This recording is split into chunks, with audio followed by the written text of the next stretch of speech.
আপনি কেমন আছেন মা? আমি চিকিৎসার সময় খোঁজ নিয়েছিলাম, মনে আছে তো? আশীর্বাদ আছে তো ছিল? আজকে আন্তর্জাতিক নারী দিবস। আপনার মতো নারী আর কয়জন আছে?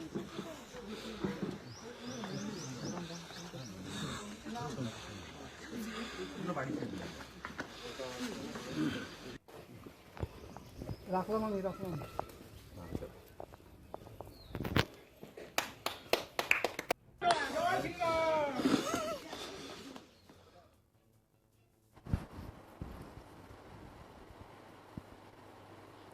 সীমান্ত দিয়ে জামাত ঢুকিয়ে পশ্চিমবঙ্গকে জঙ্গিস্তান বানাবে। পদ্মশ্রী পুরস্কার প্রাপ্ত কমলি সোরেনের সঙ্গে দেখা করে সাংবাদিকদের মুখে মুখে এ কথা বললেন রাজ্য বিধানসভার বিরোধী দলনেতা শুভেন্দু অধিকারী। মালদার গাজলে পদ্মশ্রী পুরস্কার প্রাপ্ত কমলি সোরেনের বাড়িতে এদিন যান বিরোধী দলনেতা শুভেন্দু অধিকারী।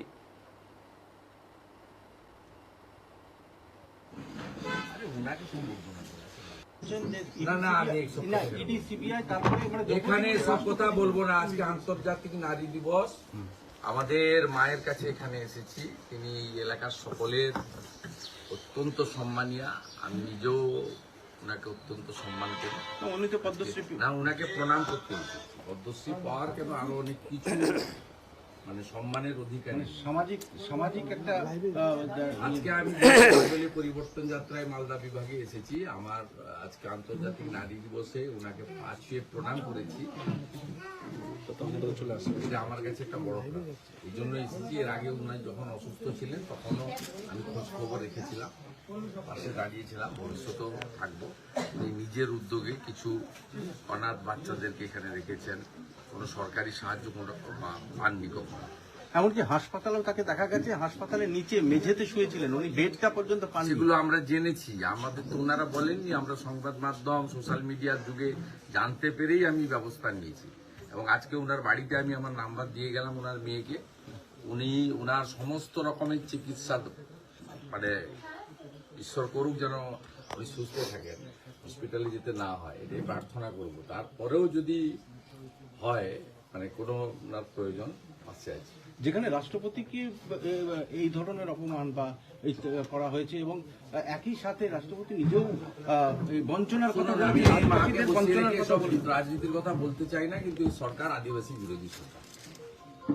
যেভাবে ভুয়া এসটি সার্টিফিকেট হচ্ছে বাংলাতে, আদিবাসীদের যারা নয় তাদেরকে এসটি সার্টিফিকেট দেওয়া হচ্ছে, লক্ষ লক্ষ এসটি সার্টিফিকেট, কিন্তু আদিবাসীদের অধিকার ছিনিয়ে নেওয়া হচ্ছে। তাদের জমি এবং বাবা সাহেব আম্বেদকর যে চাকরিতে সংরক্ষণ দিয়ে গেছিলেন, সেই সংরক্ষণ তো কেড়ে নিয়েছে মমতা বন্দ্যোপাধ্যায়। তিনি তো ক্যাজুয়াল কন্ট্রাকচুয়াল ঢোকান, একজনও তো এসসি এসটিরা সংরক্ষণ পায় না। এবং গোটা ভারতবর্ষে 91 রেসিডেন্সিয়াল স্কুল হয়েছে মোদিজির নেতৃত্বে। জনজাতি গৌরব দিবসে তিনি শুরু করেছিলেন গোটা ভারতবর্ষে, কিন্তু পশ্চিমবঙ্গ সরকার করতে দেয়নি। পশ্চিমবঙ্গে 9টা রেসিডেন্সিয়াল আদিবাসী স্কুল করতে চেয়েছিলেন, ভারত সরকার করতে দেননি। আদর্শ গ্রাম করতে চেয়েছিলেন আদিবাসী গ্রামগুলোকে, 75টা প্রাচীন জনজাতি যে গ্রামে রয়েছে, সব বাড়ি, প্রধানমন্ত্রী আবাস যোজনা, সোলার আলো, নলে জল, সাঁওতালি ভাষায় স্কুল করতে দেয়নি পশ্চিমবঙ্গে। তো এই সরকার কেবলমাত্র জামাতিদের বর্ডার খুলে রেখেছে, জামাতি লোকেদেরকে ঢুকিয়ে পশ্চিমবঙ্গকে জঙ্গি স্থান বানাতে চায়, গ্রেটার বাংলাদেশ বানাতে চায়। এবং বিভিন্ন সময়ে মহিলারা তো অত্যাচারিত হন। রামপুরহাটের 6 বছরের ছোট্ট আদিবাসী মেয়ে থেকে শুরু করে এই কিছুদিন আগে বালুরঘাটে দেখেছেন পঞ্চায়েত নির্বাচনের পরে নাকখত দিতে হয়েছে, বিজেপি করার অপরাধে আদিবাসী মহিলাদের নাকখত দিয়ে দণ্ডি কাটতে হয়েছে। এই তো অবস্থা। অতএব এদের মানসিকতা এইটা।